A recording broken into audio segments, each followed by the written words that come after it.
शिखर धवन ने गर्लफ्रेंड को रूम में बुलाया, रोहित शर्मा को गुस्सा दिलाया। गब्बर की कहानी का ये कौन सा नया राज सामने आया। नमस्कार, रन स्कोर देख रहे हैं आप। मैं हूं आपके साथ आयुष और इस वक्त सोशल मीडिया पे गब्बर के लाइफ को लेके अक्सर जो बातें चलती हैं उससे कुछ हटके सामने आया है।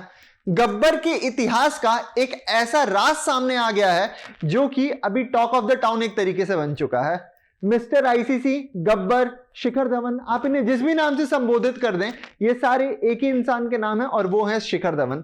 शिखर धवन अक्सर सोशल मीडिया पे अपने अंदाज के लिए, अपनी फन के लिए, अपनी कॉमेडी के लिए और अपनी लाइफस्टाइल के लिए जाने जाते हैं।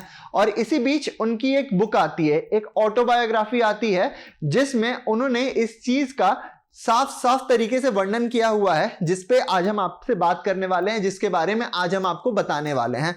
क्या है वो पूरा सच, क्या है वो पूरा राज, रोहित शर्मा इसमें कैसे इन्वॉल्व है और ये गर्लफ्रेंड का पूरा किस्सा क्या है, सब कुछ बताएंगे। तो वीडियो में एंड तक बने रहिएगा। देखिए, रोहित शर्मा और शिखर धवन ये दोनों बहुत पहले से एक दूसरे को जानते हैं।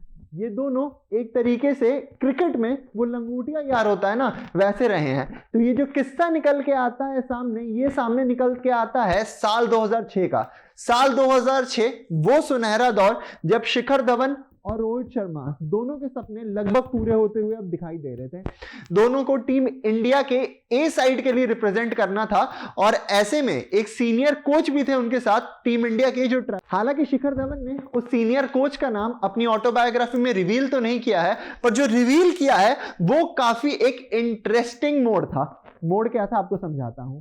दरअसल बात कुछ ऐसी है कि इंडिया ए के दौरे के समय शिखर धवन को एक खूबसूरत लड़की से बेइंतहा मोहब्बत हो गई थी। मोहब्बत जैसे जैसे परमान चढ़ता है, शिखर धवन वैसे वैसे और ज्यादा सीरियस होते जाते हैं उसे लेके। और उन्होंने अपने ऑटोबायोग्राफी में इस चीज को साफ तरीके पे मेंशन किया हुआ है कि भाई मैं चाहता था कि मैं इससे शादी करूं, आई वाज प्लानिंग फर्दर। ऐसे में अब शिखर धवन की जो गर्लफ्रेंड थी, जिनका नाम वो एलन लिखते हैं अपनी ऑटोबायोग्राफी में, पर ये भी साथ में मेंशन करते हैं कि ये उनका असली नाम नहीं था। एलन से प्यार परमान चढ़ रहा था। हर बार दोनों मिलते थे, दोनों में गुफ्तगू होती थी काफी देर तक, और इस चीज का शिकार बनते थे कौन? हमारे हिटमैन रोहित शर्मा। अब रोहित शर्मा शिकार कैसे बनते थे आपको ये समझाता हूं।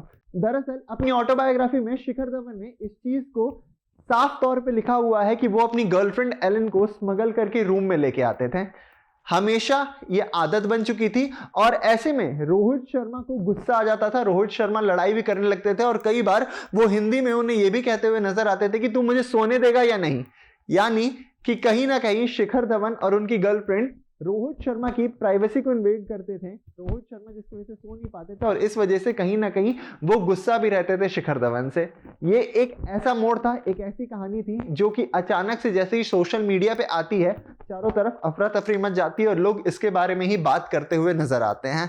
ये ऑटोबायोग्राफी जो शिखर धवन की है, इसका नाम है the one, my cricket life and more. और इसमें शिखर धवन आगे ये कहते हुए नजर आते हैं कि कई बार जब ये दोनों मतलब शिखर धवन और उनकी गर्लफ्रेंड बाहर खाने के लिए निकलते थे तो इन्हें टीम इंडिया के प्लेयर्स ने देख लिया था और ये बातें जोरों शोरों से टीम इंडिया के बीच होने लगी थी, इनके स्क्वाड के बीच होने लगी थी। ऐसे में जो मैंने आपको पहले ही बताया कि इनके साथ एक सीनियर कोच ट्रैवल कर रहे थे, वो इन्हें बताते हैं कि आपको थोड़ा इन सब चीजों से निकल के अपनी फॉर्म पे ध्यान देना पड़ेगा। शिखर धवन इस चीज को जहनी तौर पे कहते हुए नजर आते हैं अपनी ऑटोबायोग्राफी में कि अगर चीजें ठीक चलती, मेरा फॉर्म डिप नहीं करता, अगर मैं अपनी क्रिकेट पे ध्यान देता तो शायद एलन के साथ जो स्टोरी थी वो मेरी आगे जा सकती। पर जैसे जैसे मैं एलन के करीब जा रहा था वैसे वैसे मेरी जो फॉर्म थी ऑस्ट्रेलिया दौरे में वो बहुत ज्यादा डिप करते जा रही थी और उस फॉर्म के वजह से कहीं ना कहीं हम दोनों का अलग होना भी एक तरीके से जरूरी था। शिखर धवन की अगर बात करें तो गब्बर को मिस्टर आईसीसी कहा जाता है क्योंकि उन्होंने बहुत सारी कंट्रीब्यूशंस दी हैं। चाहे आप बात कर लें इंडिया को वो चैंपियंस ट्रॉफी जितवाने की या फिर टीम इंडिया के कमान संभालने की एज एन ओपनर इतने लंबे साल तक। और ऐसे में शिखर धवन के जो भी स्टैट्स हैं इस वक्त आपको अपने स्क्रीन पे भी दिख रहे हैं। तो आपको क्या लगता है शिखर धवन का ये जो प्यार अधूरा रह गया और इसके बाद जिस तरीके से शिखर धवन वापस कमबैक करते हैं क्रिकेट में, जिस तरीके से खेलते हैं और रोहित शर्मा के साथ उनकी जो जुगलबंदी रहती है, जो एक यारी रहती है, उस पर क्या राय है आपकी कमेंट सेक्शन में बताना मत भूलिएगा। रन स्कोर देखने के लिए धन्यवाद। अगर आपने अभी तक चैनल को सब्सक्राइब नहीं किया है तो सब्सक्राइब का बटन दबाइए, बेल आइकन को प्रेस कीजिए, वीडियो को लाइक कीजिए, अपने दोस्तों के साथ शेयर कीजिए और हमें दीजिए इजाजत।